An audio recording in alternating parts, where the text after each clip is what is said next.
On the edge of the party sat an ordinary man. He had brown hair and hazel eyes, but nothing that made him stand out from the crowd. He was dressed in a three-piece suit and just sat quietly on the edge of the event, scanning his tablet. The party was a joint dinner dance at the wedding rehearsal, and one couple was Gary Harris and Belinda Cummings. Gary was about 6 feet 1 inch tall, 200 pounds, had wavy blonde hair, blue eyes, and a smile.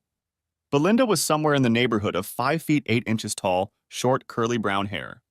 She had deep gray eyes and a prominent figure. Her cup size was at least 36C, but could approach 38C. The other couple was Jason Witten and Melissa Foster. Jason was under 6 feet tall. He always joked that his life ambition was to be 6 feet tall. His dark brown hair was a little long and gave him a gruff look. His eyes seemed to change color from dark brown to black depending on the lighting. Melissa was only 5 feet 5 inches tall, and her long blonde hair reached halfway down her back. Although her breasts were smaller than Belinda's, her body proportions were perfect. Both women were beautiful and both men were very attractive. Everyone agreed that they were the perfect couple. Gary and Jason had been friends since the first day of elementary school. In contrast, Belinda and Melissa had only been friends since their junior year of college.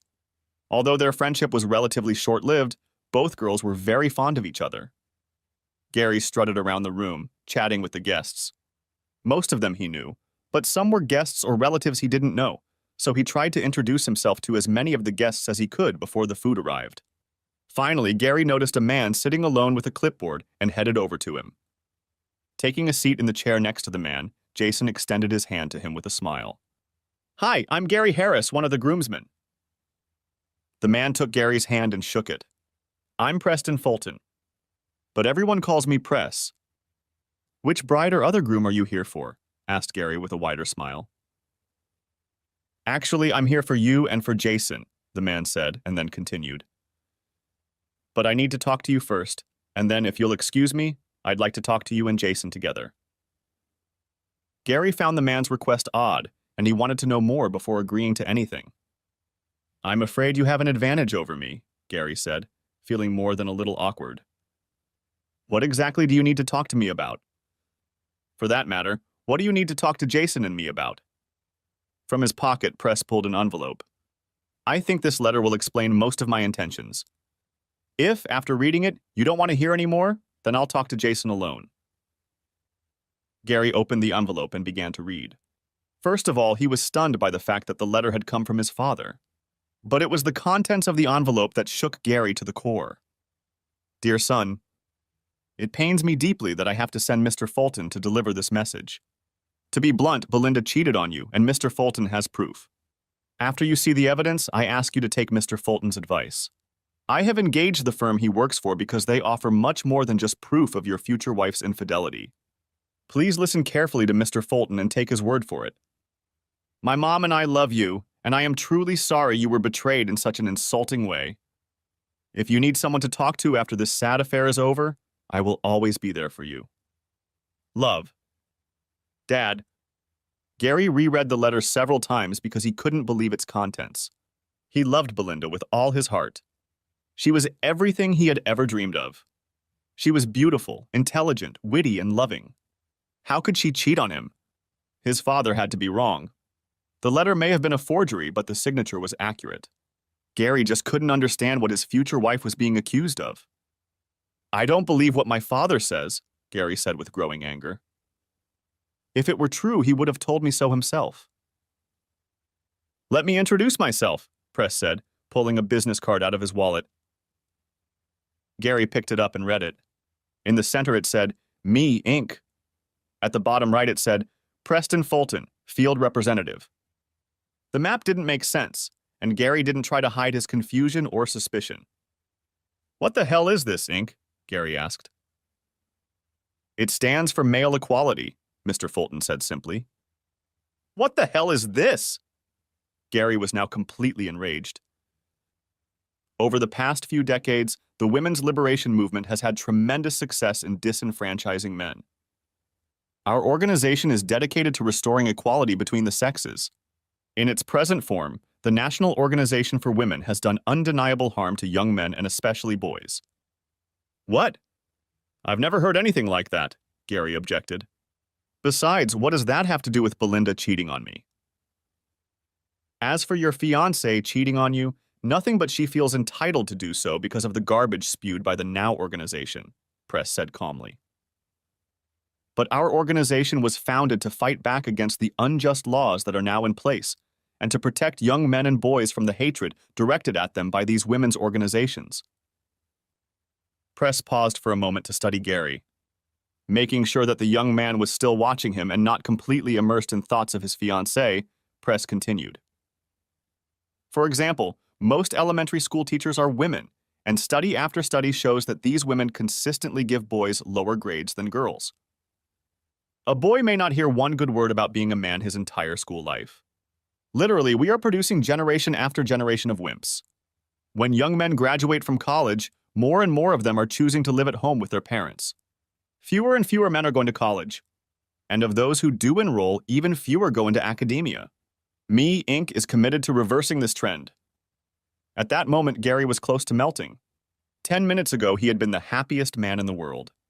Now he was on the verge of a nuclear explosion. He had to find out if it was true about Belinda. Okay, all that may be true, but where's the proof of Belinda's adultery?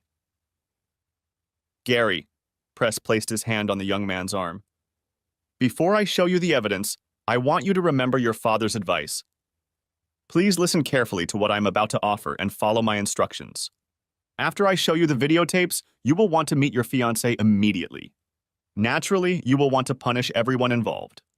However, by doing so, you'll deny yourself the opportunity for maximum revenge. And I want to emphasize that this is not just about revenge for revenge's sake. What I'm about to suggest should send a very strong message of treason. So, can I count on you to remain calm? Gary's heart began to beat much faster, and his hands were sweating. But finally, he nodded. Whether you decide to pounce on your fiancé tonight or not, I still want to talk to you and Jason. And while this conversation won't help you deal with the situation, it will help protect you both in the future. Gary nodded again. Satisfied, Mr. Fulton clicked the launch triangle on the screen and handed the tablet to Gary. A few seconds later, Gary saw Belinda making nice to some strange guy. There was no time or date on the video, so Gary brushed it off. He had slept with many women before his engagement to Belinda. He wouldn't blame her for her sexual activity before they were exclusive.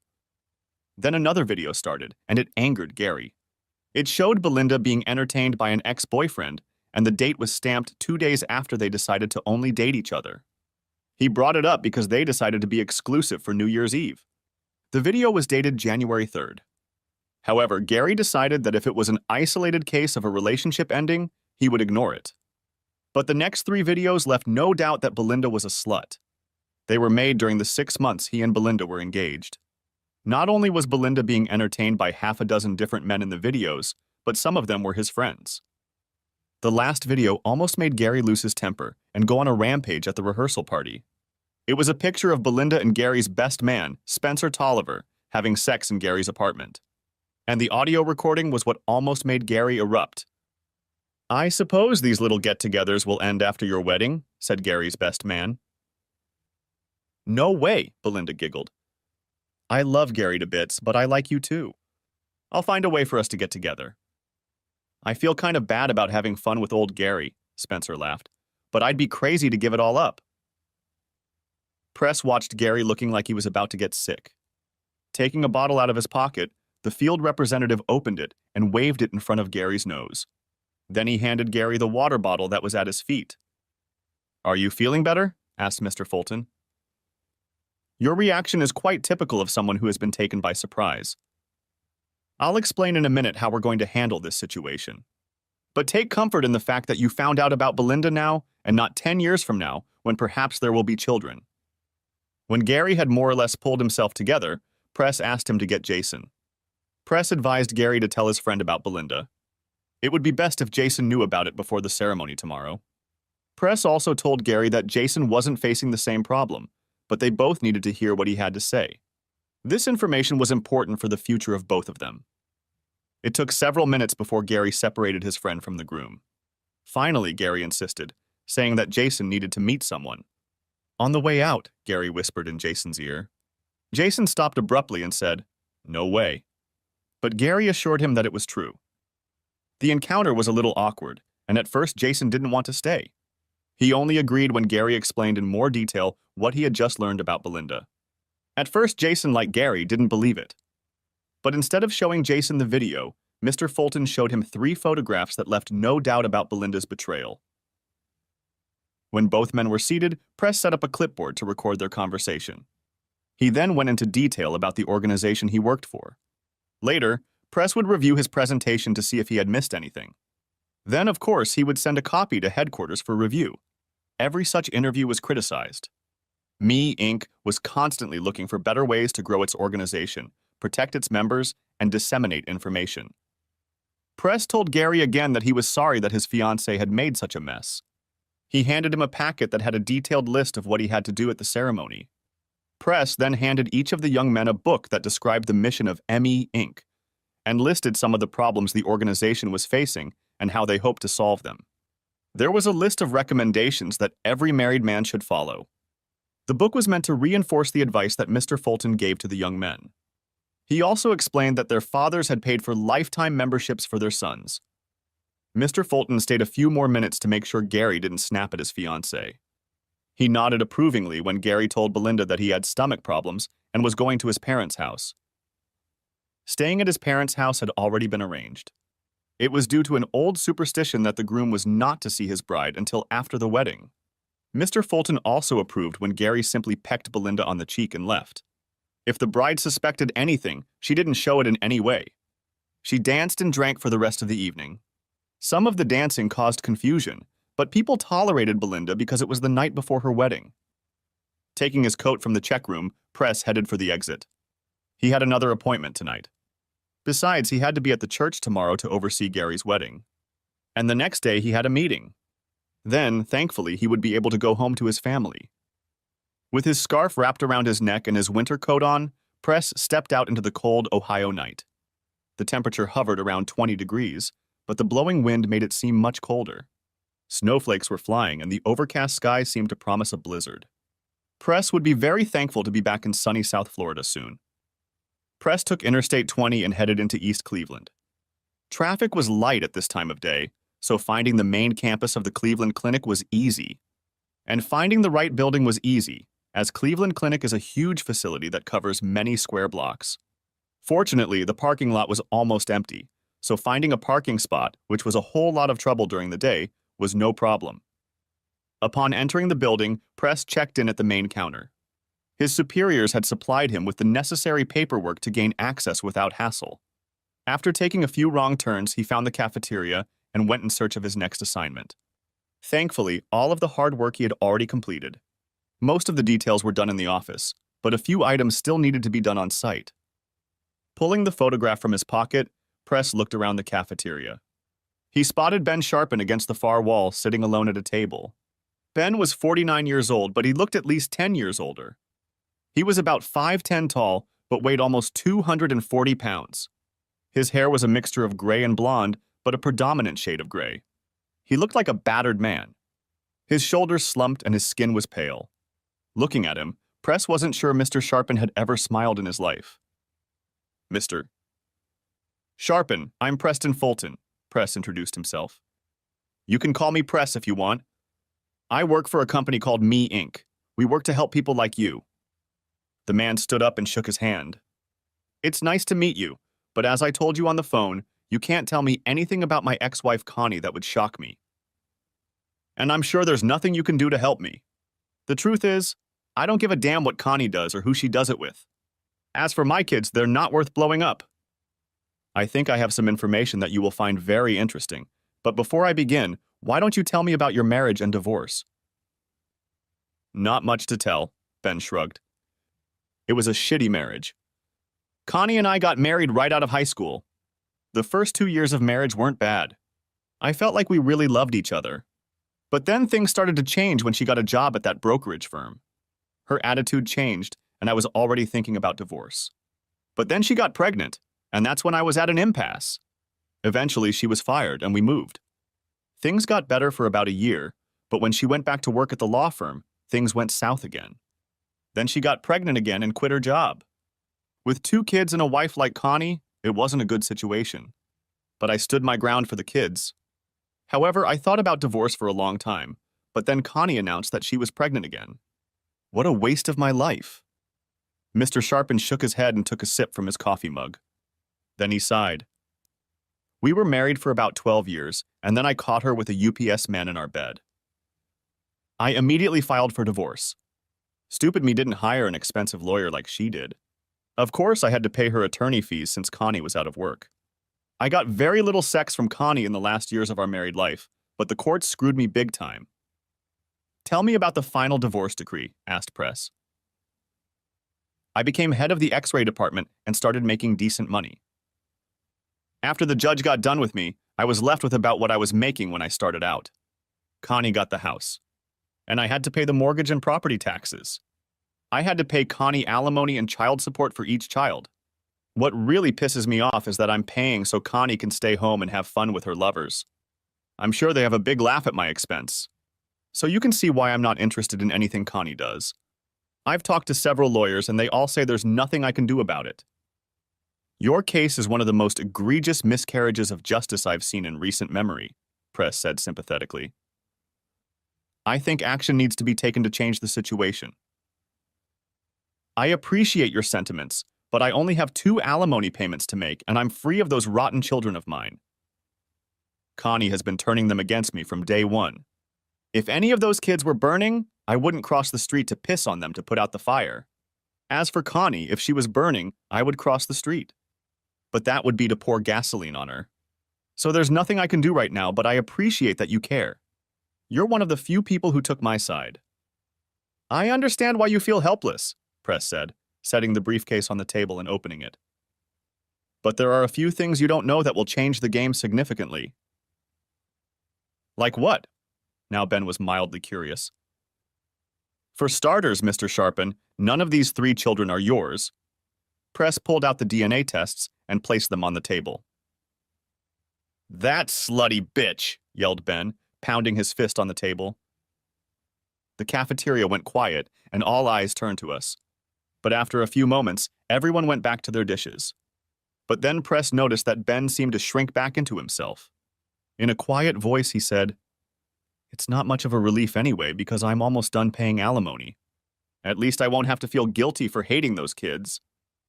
No, Mr. Sharpen, your relief is just beginning, Press said with a smile. Let me explain. You may or may not have to pay your last 2 child support payments. We know who the fathers of all 3 children are. 2 of them work at a law firm and 1 works at a brokerage house. All 3 are married and are partners in their firms.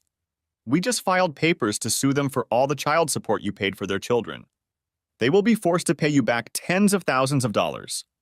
The wives of all 3 men will be informed of their infidelity. I don't know if their wives will divorce them or not, but there's a good chance they will. Ben sat stunned. Is it really true? Absolutely, and I'm not done yet. You still have a lot to learn, and will right any wrongs done to you. Why are you doing this for me? Ben asked with concern on his face. I can't afford to pay you anything. I'm barely making ends meet as it is. Calm down, Ben, Press said at once. This is being done pro bono. As I explained before, the company I work for is primarily concerned with correcting the injustices done to men. It is time that both men and women truly have equal rights. Wow, I didn't know there was such an organization, Ben offered. But how do you pay for everything you do? We use interest from our capital fund, explained Press simply. We attract new members all the time. New members pay a one-time initiation fee of $1,000. Then they pay an annual fee of $250. They also pledge to help if their expertise can be of assistance. Lifetime membership costs $100,000. All money raised goes into a capital fund. We use the interest to fund our projects. Currently, our capital fund is approaching $2 billion. We also have some major benefactors who fund our lobbying efforts and very generously contribute to our endowment. But I didn't pay you guys anything, Ben protested. And like I said, I don't have any money to spare. Again, Ben, calm down. It won't cost you anything. About 20 or 30 times a year, we take on cases pro bono. Your case is one of those. Me, Inc. takes care of all expenses. I don't know how to thank you, Ben said gratefully. I'm not done telling you about everything we're going to do on your behalf, but if you want to thank us, live well. Ben only nodded, then smiled for the first time that evening. Now let me continue, Press began again. Your ex-wife has not been honest with the court. She has a source of income. However, it is an illegal source. She sells drugs. Moreover, she was selling them while you were still married. She hid the money abroad, but we found out where and cleaned out her accounts. Tomorrow she'll find out all her money's gone. But that will be just the first bad news for her. We've arranged for the police to search your old house. Connie has recently decided to step up her game and has enough drugs on her person to be considered a major supplier. Not only that, we believe there is enough evidence to link the teenager's death to the drugs Connie sold him. We expect her to be sentenced to a minimum of 15 years. All 3 of her children will also be charged. All of them will also receive significant prison sentences. Oh yes, 4 of her past lovers will go down at the same time. Connie will be an old woman if she ever gets out of prison. Ben's eyes widened considerably as he tried to digest what he had heard. Now let me tell you the most important thing of all. That brokerage house and that law firm that employed the people who got your wife pregnant are being sued for allowing their partners to take advantage of you and your wife. We expect them to quietly pay you a 7-figure settlement each. When that money arrives, you will be able, if you wish, to purchase a lifetime membership in ME Inc. However, since you are in a pro bono business, you are not required to do so. A smirk went from one of Ben's ears to the other. I don't know if any of this is true, but just thinking about it makes my spirits rise. And certainly, if the money comes in as you say, I'll be sure to buy a lifetime membership. Ben had a few papers to sign, and then Press headed back to his room. He wanted to get a good night's sleep before the wedding tomorrow. The next day, the blizzard of the day before had subsided and the sun was shining brightly. Press was sure that the bride would be pleased. The temperature was still around 20 degrees. There was no wind, however, so the cold was quite bearable. The wedding was scheduled for 1:30 in the afternoon, so Press took his time, spending an hour looking through the paper. When he finished, Press rolled the paper into a ball and threw it on the floor. During his training, he'd been taught to detect media bias. There were at least 5 articles in this morning's paper supporting a woman's point of view or condemning a crime a man had allegedly committed against a woman. What annoyed the press was not that the man was likely guilty of what the article said, but that the article was put on the front page and gave the crime much more weight. This was typical of most newspapers, and the same bias was common to magazines, movies, television news, and TV shows. By 1:45, Press was sitting in the back row of the church on the groom's side. Once seated, he looked around for the videographer. Not finding one, Press stood up and started looking. If the person who was supposed to videotape the service wasn't there, Press would have to use his handheld camera. He didn't really want to do that because the quality of the footage wouldn't be very good. Finally, when Press went up to the balcony, he found the videographer sitting by the railing. When he went downstairs, Press saw that he had chosen a perfect place to shoot. Finding nothing else to do, he returned to his seat. At exactly 1:30, the organist, who was playing random pieces, suddenly stopped and began the wedding march. Gary, his best man, and the groom's friends had already gathered on one side of the altar. The bride began to walk slowly down the aisle under the arm of her father. About 10 minutes before the service began, the 2 white screens were slowly lowered to the side, but so that they were facing the congregation. When the bride and groom were finally together at the altar, the priest began. Today is a glorious day when a man and a woman will vow to each other in holy matrimony. It is the beginning of a lifetime of loving, working, and helping each other become more than they would have been apart. Gary Lewis Harris, do you take Belinda Marie Cummings to be your lawfully wedded wife, to have and to hold from this day forward, in sickness and in health, in wealth and in poverty, leaving all others until death do you part? Gary didn't say anything. For several long seconds, he just stood there staring at Belinda. The assembled guests began to murmur because of the delay in answering. Then Gary turned to the people in the pews and said in a loud voice, "No, I will not take that cheating whore as my wife." Gary pressed a button on the remote, and immediately footage of Belinda being entertained appeared on the screens. Pandemonium broke out as Belinda and her mother screamed. Some people got up and left the church as quickly as possible.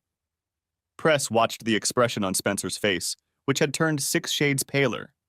At that moment, Gary moved toward Spencer. Gary, me, the best man whispered.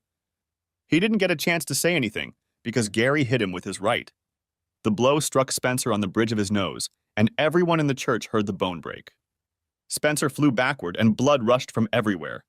Some of it got on Gary, but the priest was hurt too, as was the front of Belinda's wedding dress. At that moment, Belinda collapsed to the floor and broke into hysterical sobs, while her mother tried to comfort her. Belinda's father stood over the two women, red-faced. He looked alternately at the screen and at his daughter, and there was an expression of absolute disgust on his face. Finally, he growled, "Belinda, don't come back to our house!" As this drama unfolded, the groom's friends, except Jason, began to move, but they didn't know what to do. Jason stepped toward them, raising his hand. "That thing on the floor is a piece of shit," Jason said threateningly.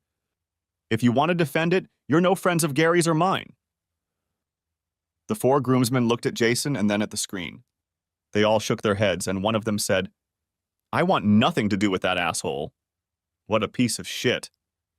Jason walked over to the fallen Spencer and helped him up. "Listen, Spencer," Jason said in a loud voice with disgust. "You know you're a piece of shit, and everyone here now knows you're a piece of shit. We've been friends all our lives, and this is what you did? Not only were you supposed to be Gary's best friend, you're also an ADA. How do you think your boss is going to react when he gets that copy on his desk on Monday? And I think the copy that gets sent to the Bar Association is going to get you in a lot of trouble. So why don't you do everybody a favor and get the hell out of here? Oh, and lose our phone numbers." Spencer crabbed his way away from Jason and disappeared through a door at the back of the church. Meanwhile, Gary took out the package Mr. Fulton had given him the night before and hid it behind the column to the right of the altar. From it, he took out pictures of Belinda with various men and began handing them out. The groomsmen were the first to get the pictures, then Gary settled on Belinda and her mother. "Here are some pictures to help you remember this special day," Gary said, dropping a dozen into Belinda's lap. She raised a pained look at him. "I'm so sorry, Gary." "I really love you." Gary just shook his head and grinned. "Let me see if I'm understanding this correctly. You're expressing your love for me by having fun with Spencer. You really are a slut, Belinda. You desperately need help. But luckily, that's not my problem. Good luck with the rest of your miserable life." "Please, Gary, give me another chance," she shouted after him. Over his shoulder, he replied, "No way." Gary walked down the aisle, tossing the pictures onto the pews. Then his father caught up with him and put his hand on his son's shoulder. "Come on, Gary, I think we should all go. The reception is already paid for. I think we should at least get something to eat for our trouble." Looking at his father's sad smile, Gary replied, "Give me a second, Dad. There is one other person I want to be sure to show these pictures to." Gary headed toward the solidly built older man with gray hair who was Belinda's boss. He was the owner of a well-known financial planning firm. It was where Belinda had worked for the past 2 years. "Mr. Turner, I'm Gary Harris," Gary addressed Belinda's boss. "You probably don't remember me, but you and I met at your company's Christmas party." "Yes, Gary, I remember you," Mr. Turner said, rising and taking his wife's hand to help her up. "I'm terribly sorry about the way things turned out." "I'd like to give you these pictures." Gary held out half a dozen snapshots. "There's no need for that, Gary. I've seen enough." "Oh, these pictures aren't for you, Mr. Turner," Gary said, holding them out to Mrs. Turner. "These pictures are for Mrs. Turner. They are pictures of you and Belinda. You spread her out on your desk and made a good deal of fun of her. I hope you enjoy these pictures, Mrs. Turner, as much as your husband and Belinda enjoyed this moment." Gary then turned to his father. "I'm ready to go now, Dad." Press smiled as he recorded this exchange. After consulting with the videographer and making sure he knew where to send a copy of the recording, Press headed back to his room. He needed to write up his report and review the videotape he had made of his conversation with Gary and Jason. The report was pretty straightforward. Press went over it twice to make sure he had included everything and hadn't messed anything up. Press then pulled out his clipboard and reviewed the conversation with Gary and Jason. He kept a checklist next to him to mark off each item as it was explained. The first thing he talked about was the mission of Me Inc. It was very simple, to ensure that all men are treated equally under the law and to help Me Inc. members who are being cheated on by women or men. Those present watched and listened as he explained that current divorce laws treat men worse than second-class citizens. Even if husband and wife are equally good parents, the courts almost always award primary custody to the woman. Not only that, if the woman did not work, she is almost always awarded alimony. There was no opposition to alimony per se by ME Inc. What they did oppose was unlimited alimony, which thankfully has not been allowed in many states. At some point, a woman should be forced to get a job. And the sooner the better. Also, Maine Inc. recommended that instead of placing children with only one parent and allowing limited access to the non-custodial parent, a different arrangement be worked out. This new custody plan, if implemented, provided that the parents would change residences every 2 weeks. The children would not have to move, and both parents would get significantly more time with the children. The next part, according to press, was especially important for men who are not married but are in a relationship with a woman.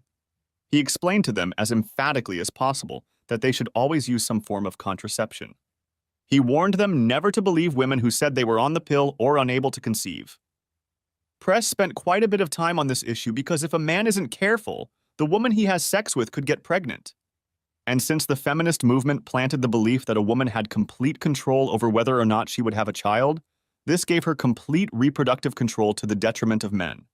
Although Me Inc. did not object to women deciding for themselves whether or not to have an abortion, they did object to women refusing to accept economic responsibility if they chose to keep the child, despite the objections of the man. The woman had the right to decide to terminate the pregnancy, but the man had no say if she decided to keep the child.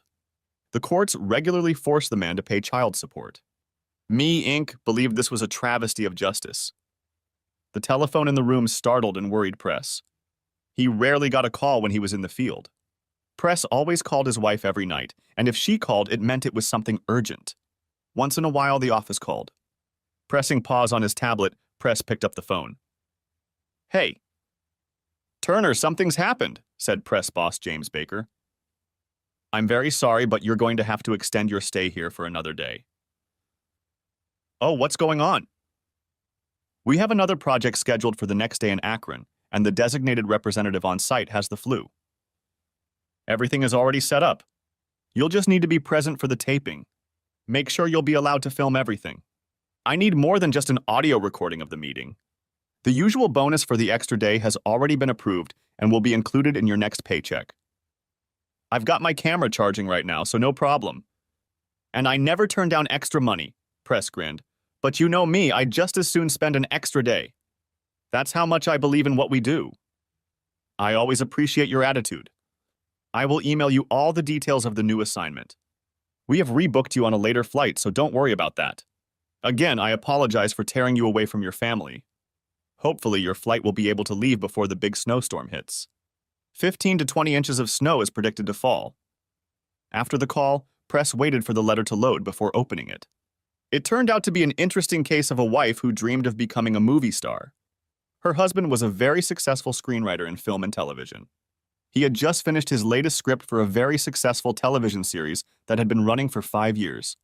Even though they wanted him to stay, he had other things to do.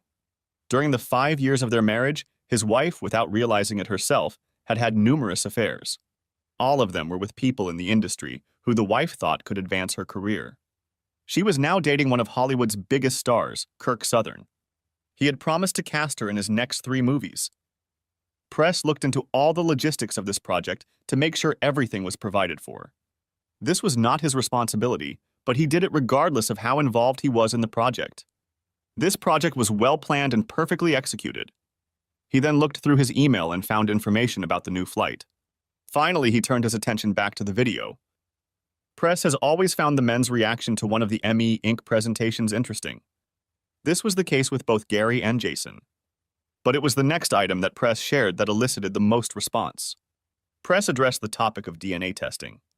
This was one of the biggest lobbying efforts of Me Inc. They hoped that every state would pass a law that would require DNA testing of all newborns. Too few fathers do DNA testing of their children when they are born. If the new law were passed, it would allow paternity to be established right away. It would also allow potential health problems in newborns to be identified. The problem with establishing paternity for men was that if it was not established within a fairly short period of time, the father could find himself stranded and paying for children that were not his. In many states, courts ruled that men only had a short period of time to prove that they were not fathers. After that, cuckolded men had to pay for the children. Even if they knew who the real father was and could prove it, there was no guarantee that the courts would make natural fathers pay. If the new law had been passed, it would have allowed a man to stop paying at any time for children who were proven not to be his. In the present situation, the cheating wife was rewarded, and the innocent husband was punished. Press continued to watch his presentation on his tablet, noting each point as it was discussed. However, he paused the video when he reached one particular section. It was an issue he had never considered in his first marriage. It was the issue of his wife's refusal to have sex. His first wife wanted sex all the time and, as it turned out, wasn't too picky about who she had sex with. While money was still the #1 issue causing discord in marriages, sex was at the top of the list. The laws had changed in the last 30 or 40 years, and now a husband could not force his wife to have sex with him. Press was in favor of this, but here the question arose: why get married? Press couldn't imagine anything more humiliating than a husband wanting to have sex with his wife and her refusing him for no good reason. To address this problem, Maine Incorporated recommended that all men insist on a prenuptial agreement. It was strongly recommended that they sign a prenuptial agreement before marriage. This was recommended regardless of whether or not they had property. Of course, this agreement prescribed the division of property in case of divorce, but it went much further. It also contained a clause that penalized one spouse if it was proven that he or she had cheated. Instead of a 50-50 split, it would be split 70-30, with the lion's share going to the spouse who did not cheat. It was also recommended that the agreement include a clause that at least one day a week be set aside for sex. This way, the husband did not have to worry about being rejected. It also stipulated that if either party refused to honor the terms, it was grounds for an 80-20 divorce with property division. Of course, the spouse who refused to have sex would only get 20% of the property. Despite some doubts about the philosophy of ME Inc., the press supported the organization 100%. He himself participated in pro bono assistance when his cheating first wife tried to out him. Press knew that without their help, he would have had to live an even worse life than he had with Ben. The next day, Press was up early because he had an appointment at breakfast with a rare assignment. Today, he was to meet with Janet Arnold. Yes, he was to meet with a woman. It didn't happen often, but when the situation did, Maine Inc. was fully prepared for action. Press saw a woman sitting in one of the back booths. Her 2 children were sitting on the inside of the bench next to their mother. The boy, who Press thought was about 7, was sitting by the window, and the girl, who looked to be about 5, was sitting next to her mother. Both had sand-colored hair and were coloring crayons on their placemats. They were both wearing a variety of clothes that protected them from the cold. They looked content for the moment, but glanced at their mother from time to time to make sure she was still around. Janet had dirty blonde hair that she was trying to put in a semblance of order. She wore no makeup and looked haggard. Once upon a time, Press thought, Janet must have been quite beautiful. But now she was a little overweight, and her eyes seemed dull. And even from across the room, it was obvious that Mrs. Arnold was at least 6 months pregnant. But Press took comfort in the fact that he was to relieve some of her suffering. When Press was first sent on a case like this, it really surprised him. So much so that he questioned why he was helping a woman. He thought it was the job of Me Inc., was to help men.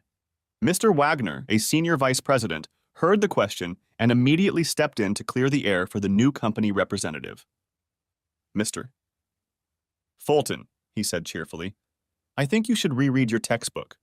We strive for true equality between the sexes, not the one-sided policies that feminists preach. It's true that we primarily help men, but if one of our members is cheating on his spouse, we'll help the woman if we can. The longer Press worked for the organization, the more he appreciated Me Inc. It was not trying to bring back the old days when women were effectively the property of their husbands. On the contrary, Maine Inc. wanted the laws to be fair without favoring one sex over the other. The organization wanted to restore the sanctity of marriage and punish as many cheaters as possible. According to the organization, if cheaters were assured that they would pay a heavy price for their infidelity, they might think twice before having an affair. Mrs. Arnold, thank you for meeting me, Press said, lowering himself into the booth across from her. I hope you don't mind, Mr. Fulton, she asked, nervously looking back at her children. But my mother hasn't been able to watch the kids. Not at all, he said with a smile, turning to the 2 children. I hope you're hungry because I hear the pancakes here are amazing. They put whipped cream and sprinkles on them. At the mention of food, both children raised their heads. Press felt a slight pain in his heart. He could see that they were hungry. The thought of his children starving made him sad. You don't have to do that, Mr. Fulton, Janet protested. You told me you found my husband's small account, and you know how I can access the money. Ever since Thad left us, money has been tight. If you tell me how to do that, we'll leave you. Nonsense, Press said, beckoning to the waitress. In fact, I have many things to share with you, and I'd like to talk to you about some of them in private. But right now, I think we should order breakfast, and I'll tell you everything I think you need to know. It was obvious Janet didn't want to impose, but Press wasn't going to back down. Finally, after looking at the pleading eyes of her children, she gave in. With Janet's approval, Press ordered pancakes with whipped cream and sprinkles for the kids. He also ordered bacon, hash browns, and a glass of chocolate milk for each child. Janet ordered scrambled eggs, toast and coffee, and Press ordered a Western omelet and coffee. After coffee and chocolate milk were served, Janet introduced her two children. The boy was named Michael and his sister was named Terry, which was Teresa's nickname. They were actually 7 and 5 years old. In very simple terms, Janet explained that her husband Simon had run off with his secretary Tammy. He left behind a bunch of bills, kids, and no money. Simon had disappeared, and Janet had no idea where he was. When the food had been delivered and the children were concentrating on devouring their pancakes, Press began. I assume you knew your husband had been married before? Janet nodded. He told me she was a witch and tried to give him the purge. Exactly, Press said, pulling a folder out of his briefcase. They were only married for 2 years, but his first wife, Mary, found out all his passwords and stole all his money. Then she even planted drugs in his car and house. Your husband was facing years in prison until we intervened. I don't understand, Janet said, setting her fork aside. Who do you represent and how did you help Simon? I guess the easiest thing to say is that we're like an insurance company and your husband bought a policy to protect himself from being cheated. And Mary didn't turn out to be as smart as she thought she was. For one thing, she left her fingerprints on one bag of drugs. We also arrested her supplier and he turned her in. Then we found out where Simon's money had been transferred to and recovered it. This explanation seemed to satisfy Janet, and she went back to eating. When I first called you, Press said, opening the folder, I had just begun my investigation. Normally, I wouldn't have contacted you so soon, but I knew how desperate you were for money. In any case, since we last spoke, I've managed to uncover a lot more of your husband's assets. He's really doing quite well for himself. Did you know that? Janet shook her head. Thad took care of the money. I took care of the kids in the house. So far, I have determined that he absconded with about $2 million worth of liquid assets, Press explained. In addition, he has partnership interest in 3 businesses where he is a silent partner. He receives about $100,000 a year in income from these 3 businesses. Mrs. Arnold, there is every reason to believe that you are entitled to your husband's 1/2 interest in these partnerships. Janet sat in her seat with her mouth open. After thinking for a moment, she leaned forward and said with deep sadness in her eyes, That may be true, but I don't have the money to fight my husband. I can't even afford a divorce lawyer, so there's nothing I could do. Mrs. Arnold, I don't want you to worry about this anymore, Press said, patting her hand. We've arranged for an excellent attorney to handle your case. He'll be contacting you later today. As for paying for his services, we already have a court order that your husband will be responsible for his bills. In addition, we have located your husband. He went to Costa Rica with his girlfriend, but he has been served with divorce papers and is in custody pending extradition. All of his assets are now frozen, except for the modest amounts that the court has ordered to be paid to you and Tad for living expenses. Tears streamed down Mrs. Arnold's face, and she began to tremble petulantly. This isn't a cruel joke, is it? I assure you that everything I have told you is true, and I have put all the documents to back up my words in this envelope, which you can take with you and read later. Before you leave, I will give you access to the first account. You can transfer the money or just withdraw it. But right now, I'd like to talk to you in private. Do you mind if we sit at the empty table over there? You can watch your children, but they won't hear what I say next. Janet gave Press a strange look, but after telling the children to behave, she moved to a nearby table. They were still fully engrossed in their pancakes and chocolate milk. As soon as Janet was seated, Press began discussing the sensitive part. Your husband, as it turns out, is not a very nice man. But I suppose you've already guessed that. I don't know when he turned into the scoundrel he is now, but he made a very bad mistake. There is a clause in our insurance policies that spells out the penalties if he breaks any of the rules. Not cheating on his wife is the very first rule. A look of confusion appeared on Janet's face. Fines? What kind of fines? I don't understand. Well, most of the wealth your husband will have left after you get your fair share will go to pay his fines to me, Inc. He won't go bankrupt, but his standard of living will drop significantly after he gets out of prison. Prison! Janet said louder than she wanted to. What's he going to jail for? He will be convicted of tax evasion and currency violations. I can't tell you how much time he'll get, but I'm sure he'll spend at least 6 months in jail. And I'm sure you don't care about his secretary, Tammy. But for your information, she's stuck in Costa Rica with no money. All the research I've done convinces me that she's nothing more than a gold digger. It's going to be very difficult for her to get back to the United States, since Thad put their passports in a safe deposit box, and Tammy doesn't have access to them. A smile lit up Janet's face, and then she started laughing. After getting Janet to sign some legal documents, Press said, standing up, "Well, I've got to go." But before he put on his winter coat, he pulled an envelope from his pocket. Here's $500. I want you and the kids to buy some proper winter clothes. And then I want you to have a wonderful life. After Press said goodbye to the children, Janet kissed him on the cheek. I really don't know what's going on. But I thank you from the bottom of my heart. Press paid the bill on the way out and headed to Akron. It was there that an additional project was to be realized. The next day, Press went to a conference room in the office of Moreland, Connor, and Stiles. These attorneys represented Beverly Bracken in her divorce proceedings. Gloria Connor was the attorney who handled the filings and negotiations. This firm had a reputation for almost always winning. In divorces, they were particularly cruel to the spouses. But today was not one of those days. In fact, it was the worst loss in the firm's history. Paul Bracken was represented by a rather unassuming middle-aged man, Elliot Chalmers. He looked more like a poor British civil servant than a lawyer. Paul, Elliot, and Press sat on one side of the table, with Paul sitting between the other two men. On the other side sat Mrs. Bracken, Gloria Connor, 4 paralegals, a court stenographer, and a secretary who was just putting her elaborate notary seal. Press studied both Paul and Beverly. Paul was certainly better looking than the average guy with black hair and an attractive personality. He entertained Press and Elliot with stories about working in Hollywood. Beverly was a strikingly beautiful woman. Her blonde hair, blue eyes, and stunning figure caused instant awe. But after your first reaction, you would begin to realize that there was something off about her. Perhaps it was her smile, which never seemed to reach her eyes. She just didn't seem quite sincere. Regardless, Beverly was stunning, and it was obvious why Paul had married her. Before we begin, Press stood up and placed his camera bag on the table. I'd like to set up my camera to record this meeting. That's impossible, Gloria said with a wave of her hand. We don't allow filming in our offices unless it's a court deposition. So I'm sorry you're going to have to put the camera away. Press looked at Elliot, who immediately spoke up. If we can't get this production off the ground, then we're out.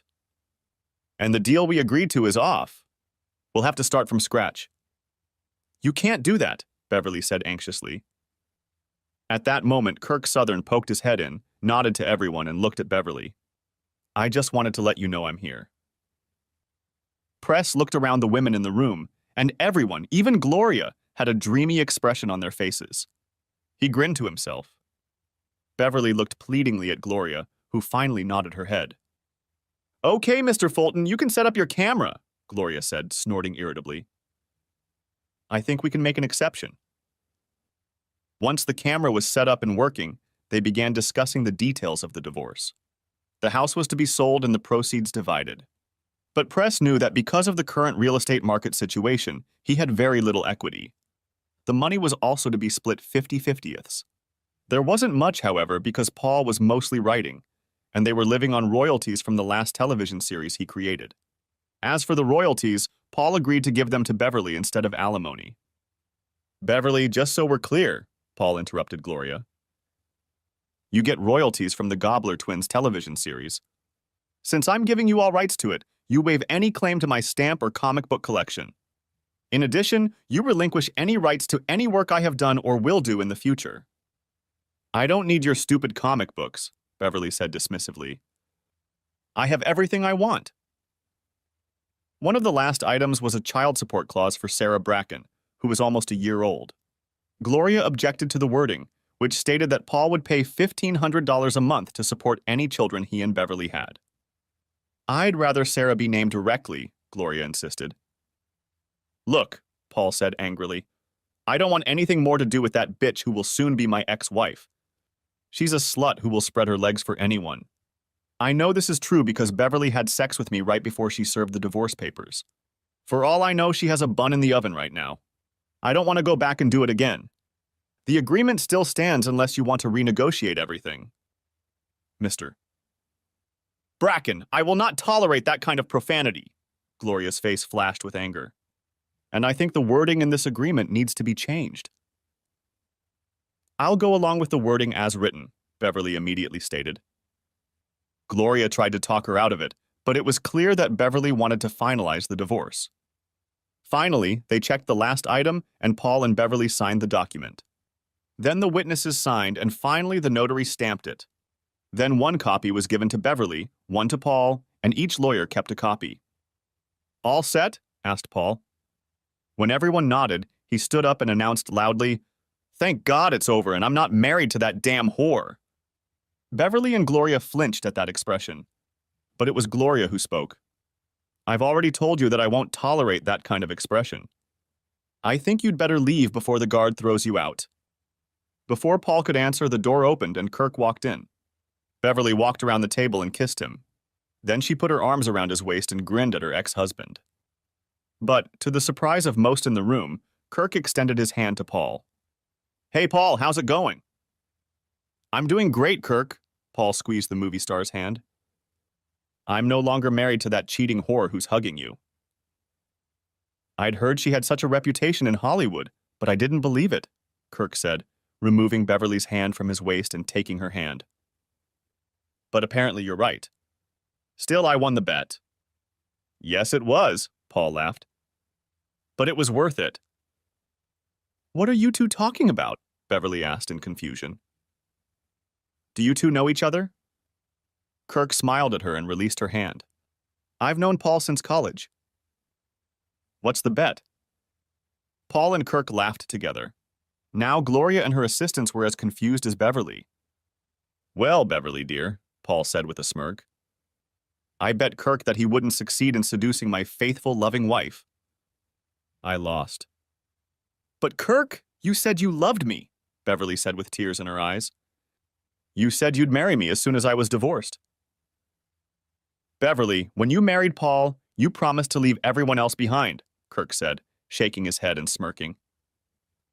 When I found out about the other men you slept with after the wedding, that was the deciding factor. Now Beverly broke into real sobs. It took 5 minutes before Gloria was able to calm her client. When Beverly had more or less calmed down, Paul sat down next to her.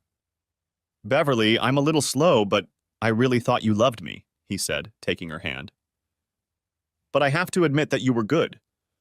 I didn't know anything until a year later. I was so angry I wanted to divorce you immediately. Then I thought about Sarah and decided I had to be patient. But when I took a DNA test and found out she wasn't mine, I decided you needed to be taught a lesson. Beverly turned white when Paul mentioned the DNA test. That's why you insisted on that language, Gloria said through clenched teeth. You set us up. The whole thing was an embarrassment. It was done to deceive my client. I want the entire divorce petition canceled. Good luck to you, counselor, Elliot said with a strained smile. My client wasn't trying to trick anyone. According to your client, she got everything she wanted. If any fraud was committed here, your client did it by trying to pass her child off as Mr. Bracken's child. If you think you have a case, try your best. As far as I'm concerned, I like the evidence we have in this chamber. There was silence in the room, only Beverly sobbing. Then Paul spoke. Beverly, look at me. His ex-wife looked up. Paul sighed. I'm going to be honest with you. I thought that if I humiliated you, it would give me pleasure. But it didn't. I loved you with all my heart, and even after I learned of your betrayal, some part of me still loved you. Kirk is right about your reputation. Every producer and every director knows you'd spread your legs to get a part. I guess I was the only one who didn't know your true character. Beverly was panting, and Press couldn't help but notice her breasts rising and falling with each breath. As Press watched, it became obvious that Paul still had feelings for Beverly. Remember the day you got a part in my show, The Gobbler Twins? Beverly nodded. I was so happy that all my hard work had finally paid off. And you didn't lift a finger to help me. That's where you're wrong, Paul said, shaking his head. It's true that I told you that you had to do it yourself. But as I've watched you try again, and fail, I did help you. I never told you that I interceded on your behalf for the part you got. You're lying, Beverly snapped back. I earned that part myself. That's what I wanted you to believe. The truth is, I had to make a deal with the studio to get you this role. I had to limit the number of years I would receive royalties. That's why they will end in about 2.5 years. Beverly's face showed shock. Gloria's face turned bright red as she suddenly realized her mistake. She didn't inquire about the status of the royalties, only made sure they were paid. Gloria felt a crushing humiliation. However, that humiliation paled in comparison to what Beverly felt. The thing she was most proud of had only come about because of her husband's sacrifice. Beverly began to sob again because deep down, she seemed to accept the truth. I also want you to know that I will not abandon Sarah, Paul said affectionately. She's not my daughter, but I have feelings for her. I have instructed Mr. Chalmers to set up a trust fund for her. So far, I have invested $200,000 in it. I intend to increase this amount until it reaches $500,000 if I have the opportunity. The interest from this trust will be used for Sarah's care. Beverly, you will never have any control over this money. You will only be allowed to present bills, which will be audited to pay for Sarah's maintenance. When Sarah turns 25, the trust will be transferred to her. As for you, I urge you to keep the money coming in from the serials. You're going to need it. The truth is, Beverly, you're not a very good actress. However, with your reputation, you can probably get small roles until your looks start to fade. I'd advise you to choose another career, but if you don't mind spreading your legs to get roles, go ahead. A look of pure hatred appeared on Beverly's face. Paul seemed to have hit a nerve. As angry as she was, Beverly said nothing. Instead, she turned to Kirk for comfort. Paul exhaled and shook his head sadly. In all my life, Beverly, I don't believe you've ever truly loved anyone but yourself. But one day you will find love, and I hope you won't be betrayed like I was. Paul paused and looked at Kirk, and then back at Beverly. However, I fear that today is the day you will know that pain, and if that is the case, you have my sympathy. Slowly, Paul rose to his feet. Beverly, this is the last time we're talking. If you have anything to report to me, do it through Elliot. Take care of Sarah or the wrath of God will come upon you. Paul looked around the room, then shook hands with Elliot and the president. After patting Kirk on the shoulder, they left together. Beverly put her head down on the table and sobbed pitifully. Press quickly gathered his equipment, picked up his car, and headed for the airport. His flight was the last one before the airport closed due to the impending snowstorm. A year later, Preston Turner settled into the chair across from his boss, James Baker. It was time for the annual review. Press knew that all of his cases were periodically reviewed as soon as he filed them. But during the annual review, his boss looked at cases that Press felt should have been closed. Today, Press hoped to close 3 cases from Cleveland and 1 from Akron. After reading Press's highly commended annual review, the 2 men moved to review the cases to determine if they should be closed. Analyze this project with Gary and Jason. Tell me why you think they should be shut down, Mr. Baker ordered the president. Gary Harris and Jason Witten, Press read from his folder. If you don't remember, the 2 were supposed to be married in a few days, but we discovered that Gary's fiancée is a serial cheater. Gary completely humiliated Belinda at a church service and walked out. Yes, I remember that video, Mr. Baker nodded. I almost felt sorry for her.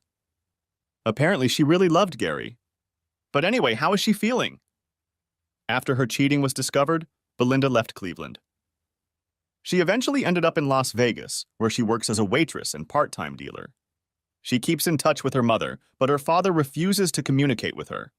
After her failed marriage, Belinda continues to date several men. I believe that she is incapable of maintaining fidelity. Unfortunately for her, however, Belinda seems to still have a memory of Gary, as she writes to him periodically. He has apparently forgiven her, as he occasionally responds to her letters. However, there is absolutely no chance of reconciliation in the future. Gary is actually dating a certain Linda Chaucer quite seriously. If my sources are correct, he intends to propose to her within the next 2 months. What about the best man? How was he treated? Actually, we didn't have to do anything. The district attorney fired him, and the Bar Association suspended his license for 5 years. He lost all his friends and left town shortly after the marriage fiasco. And Belinda's boss? His wife ripped him off in the divorce. He is by no means poor, but he has lost half of everything, and his 3 children do not speak to him. What about the other guy, Jason Witten? He married his fiancée, Melissa, and from the looks of it, they are very happy. Besides, Melissa signed a prenup without any objections. Oh, and they're expecting their first child any day now. Mr. Baker smiled. I approve of the closing of both these cases. Now tell me about the Ben Sharpen case. As we had hoped, Ben was able to sue and get the birth fathers to pay him back the child support he was paying for their children. However, Ben was able to accomplish much more than just getting his child support money back. As you know, we found the money that his ex-wife was hiding overseas in the drug trade. After taking the amount of alimony Ben was paying her and $300,000 for his pain and suffering, we told the IRS where the rest of the money was. The lawsuits against the law firm and the finance house were quite successful. After deducting legal fees, Ben received almost $2 million. All 3 birth fathers were divorced from their wives. 2 attorneys got their wives to sign prenuptial agreements, but those were rejected. Their husbands did not make sure that the individual attorneys representing their wives reviewed the agreements. All 3 received large sums in the divorce. As for Ben, he left the Cleveland clinic and opened several medical clinics of his own. In addition, he got a girlfriend. Linda Crawford used to be a nurse at the Cleveland clinic and now works for Ben at one of his clinics. Ben also joined a gym and has lost 40 pounds so far. What about his ex-wife and her children? Mr. Baker pressed. Mrs. Sharpen was convicted of several charges, including drug dealing and income tax evasion. The heroin she sold was proven to have caused the death of a teenager. She was sentenced to terms ranging from 20 years to life. Her children received prison terms ranging from 5 to 7 years. Her 4 most recent lovers also received prison sentences, but I did not inquire into their length because they were not part of this project. Great job. I approve of closing this one as well. The Janet Arnold case gave me particular pleasure, Press continued, without waiting for a response. I am particularly pleased with the result. Mrs. Arnold and her children were so spoiled by one of our members that I was ashamed. I remember the case, Mr. Baker admitted. It was discussed at length at several executive meetings. Do you think it can be closed now? Yes, sir. The final judgments are in, and Mrs. Arnold has received half of the property we were able to find. At first I thought there was more money somewhere. But from the state of Mr. Arnold's affairs, I'm sure we got everything. And how is good old Mr. Arnold? After Mrs. Arnold got her share, we paid Mr. Arnold's taxes with interest. As you know, we never pay interest to the government because it can take them 3 years or more to determine that they are owed additional taxes. Because of the government's incompetence, we don't believe they are entitled to interest. Nevertheless, when it was over, Mr. Arnold was left with less than $200,000. Since this amount exceeds the maximum amount allowed to be retained for breach of contract, I was prepared to proceed with the case. However, one of his partnership investments went bad, and he lost all but about $30,000. He is now selling used cars. What about the other 2 partnerships? Even receiving half of his share of the income would exceed the maximum allowed. To cover his part of the losses from the failed partnership, he had to sell his interest in the other 2. However, we were able to get Mrs. Arnold's claim satisfied before he sold his shares. She is now receiving the income that is rightfully hers. And here's another thing, Press smiled, pulling out a sheet of paper. There seems to have been a mix-up in the paperwork for the extradition warrant. Mr. Arnold had to spend 3 months in a Costa Rican prison. He went in there a little overweight and came out of there skinny. Apparently, the marshals were pissed because they had never seen a man so happy to be back in a U.S. prison. Just out of idle curiosity, Prece's boss asked, what happened to the woman Mr. Arnold ran off with? Ah, Tammy, Prece smiled. It took her almost 2 months to return to the United States. After a life of poverty in Costa Rica, I dare say she has a new appreciation for America. Anyway, because of her behavior with her previous boss, she had a hard time finding a new job. She eventually landed a position as an administrative assistant. As far as I can tell, she has not returned to her gold digger image. Nevertheless, she will be monitored, and if she returns, and it is with one of our members, we will take action. I want to be cautious, said Mr. Baker, studying the report. Perhaps we'll leave this case open for a while longer to see what Tammy will do and to see if Mr. Arnold has any more money stashed away. Now for the last case, Mr. Paul Bracken. I know what it was, but I'd like you to familiarize yourself with its results. The divorce was contested, but the court dismissed it. Mr. Bracken is now producing a new television series called Runaway Husbands. He made a deal with the studio that owns the series. Since its release, it has been in the top 10. It's already been renewed for 2 years. And the funny thing about this show is that the role of the narrator, in my opinion, would be perfect for Paul's ex-wife Beverly. I can't help but believe he wrote the show with her in mind. And whether Mr. Southern was able to escape Beverly's clutches, Mr. Baker grinned. Their relationship ended that day. And I believe that Mr. Bracken was right when he said that Beverly would fall in love and perhaps one day be betrayed. From my observations, Beverly did love Kirk and was crushed when he left her. She didn't see him for 6 months after that and only dated him sporadically. Beverly now works as a real estate agent, and as far as we can tell, she's not currently sleeping with anyone. It seems that Beverly spends most of her non-working time with her daughter Sarah. She's turning out to be a much better mother than I would have guessed. Oh yeah, she also performs occasionally at the local community theater. It's not exactly your project, but I figured since you're coming to me, I'd take a look at it. Based on the results, I'm ready to shut it down. Finishing his review, Prece began to rise. If you have nothing else, I'll get back to work. Yes, I have another matter I want to discuss with you. Mr. Baker waved at Prece, and he returned to his chair. What could it be, sir? As you know, we recently crossed the 2 million mark, and our growth is faster than expected. We need more and more representatives in the field, and we are in great need of qualified regional supervisors. I just received authorization this morning, and you are being promoted to one of those supervisory positions. Congratulations! Prece was stunned, but still managed to thank Mr. Baker. You deserve it, President. Your work has been exemplary. You will begin work on Monday. However, I want to warn you that 3 or 4 of the projects your new team is working on are going very badly right now. I'm sure you'll be able to fix them.